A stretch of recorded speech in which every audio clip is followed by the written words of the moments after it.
Om Swastiastu. Baik, di sini saya mewakili kelompok saya untuk mempresentasikan materi mengenai pemasaran pariwisata bagian 1. Adapun merupakan mata kuliah dari bisnis pariwisata. Saya selaku kelompok 7, di mana saya sendiri adalah Kristus Sentanu dengan nomor absen 20. Saya didampingi dua teman saya, yaitu yang pertama Made Ari Suryawan Wijaya dengan nomor absen 21 dan Nikadek Dewi Maskanti dengan nomor absen 22. Baik, lanjut ke pembahasan yang pertama, yaitu mengenai perencanaan pariwisata dan pemasaran. Perencanaan dalam pariwisata sangat diperlukan karena terdapatnya fenomena pariwisata makin kompleks dari yang pernah terpikir sebelumnya. Keberadaan pariwisata dapat berdampak positif dan juga negatif. Industri pariwisata semakin kompetitif dan promosi destinasi wisata semakin gencar. Pariwisata bisa berakibat buruk pada sumber daya alam dan budaya. Pariwisata mempengaruhi semua orang dalam komunitas tertentu dan semua yang terlibat dalam pariwisata perlu berpartisipasi dalam proses perencanaan pariwisata. Dalam pemberdayaan potensi wisata ini, melalui elemen institusi kepariwisataan yang terdiri dari peranan pemerintah, peran swasta atau dunia usaha, dan peran masyarakat, maka perlunya perencanaan lebih dititik beratkan fungsinya kepada lingkup tugas dan peranan masing-masing. Terdapat beberapa perencanaan, yaitu yang pertama perencanaan dari pemerintah. Adapun bagian-bagiannya yaitu bersifat makro, sasarannya prasarana yang bersifat umum, misalnya aksesibilitas air bersih. Yang ketiga, permasyarakatan dan pemberdayaan sabta pesona, misalnya suasana aman, kemudahan, iklim kondusif bagi investor. Yang terakhir dari bagian ini adalah menumbuhkan dan sosialisasi image destinasi yang positif bagi wisatawan, yang bertujuan untuk memberikan citra daerah tujuan wisata. Yang kedua adalah perencanaan dari swasta atau dunia usaha. Adapun bagian-bagiannya yaitu yang pertama bersifat mikro, bersifat profit making, sasarannya prasarana dan penyediaan fasilitas lingkungan usaha. Yang ketiga, mewujudkan sabta pesona di lingkungan usahanya, misalnya keamanan, keterlibatan. Yang terakhir, menjual produk atau sales product dengan berorientasi pada kepuasan konsumen di samping untung dan rugi. Yang ketiga dari strategi ini adalah perencanaan dari masyarakat. Adapun bagian-bagiannya yaitu yang pertama bersifat sederhana, bersifat partisipasif. Yang ketiga ada manfaat bagi masyarakat sekitarnya, dan yang terakhir suatu rencana dapat dilaksanakan pada umumnya mengacu kepada tersedianya sumber-sumber yang memadai, memperhatikan kondisi dan situasi dalam masyarakat baik yang bersifat positif dan negatif menurut J. Krippendorf dalam bukunya. Lanjut mengenai pembahasan yang kedua, yaitu analisis lingkungan dan sumber-sumber pemasaran pariwisata. Analisis lingkungan yang dimaksud adalah analisis yang dilakukan perusahaan di bidang pariwisata terhadap ancaman dan peluang yang dihadapi oleh unit bisnis pariwisata tersebut. Analisis lingkungan di mana organisasi pariwisata beroperasi dapat dikelompokkan menjadi yang pertama, lingkungan makro, merupakan kekuatan-kekuatan yang timbul dan berada di luar jangkauan serta biasanya terlepas dari situasi operasi perusahaan. Yang kedua, lingkungan mikro, merupakan para pelaku yang secara langsung berkaitan dengan perusahaan dan keberadaan sangat mempengaruhi perusahaan. Yang ketiga, lingkungan kompetisi, meliputi semua pemasok jasa pariwisata terhadap wisatawan yang sejenis atau target market yang sama. Yang terakhir, lingkungan pasar. Dalam pariwisata adalah wisatawan yang sedang berwisata dan wisatawan potensial. Pembahasan selanjutnya yaitu strategi segmentasi pemasaran pariwisata. Menurut Kotler dalam OKAUT, dalam industri pariwisata segmentasi pasar adalah membagi pasar pariwisata ke dalam kelompok-kelompok wisatawan secara tegas.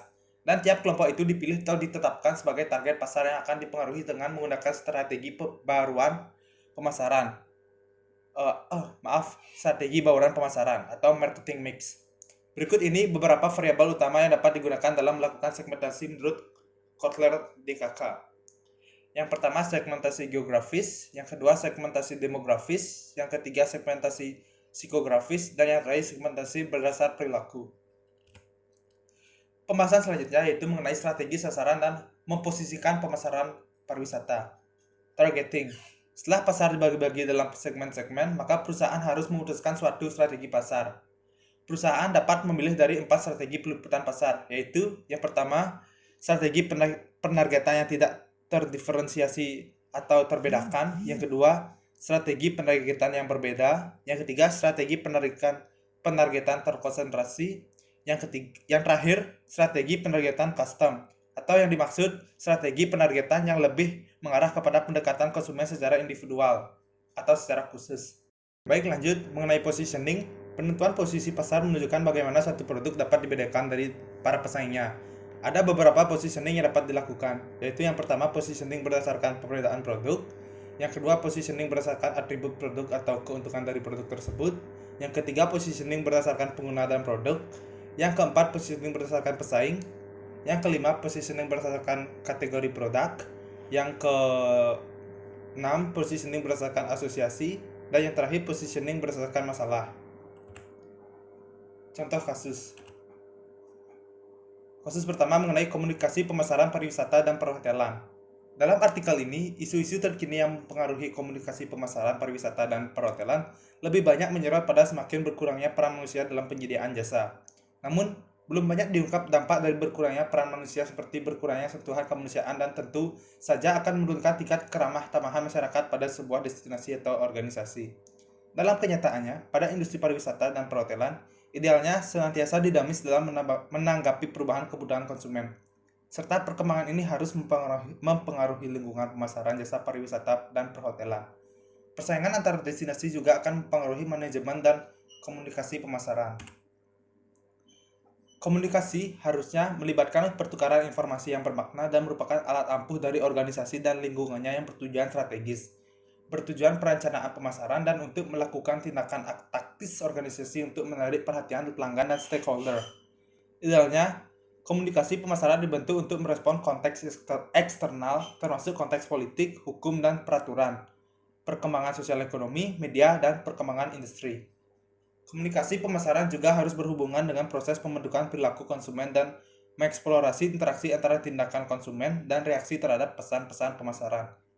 Kedua chapter pada artikel ini hanya menunjukkan bahwa strategi pemasaran senantiasa disesuaikan dengan selera konsumen, berbenturan dengan konsep konservasi dan preservasi yang seharusnya dilakukan terhadap sebuah destinasi, khususnya destinasi yang memposisikan diri sebagai destinasi pariwisata budaya.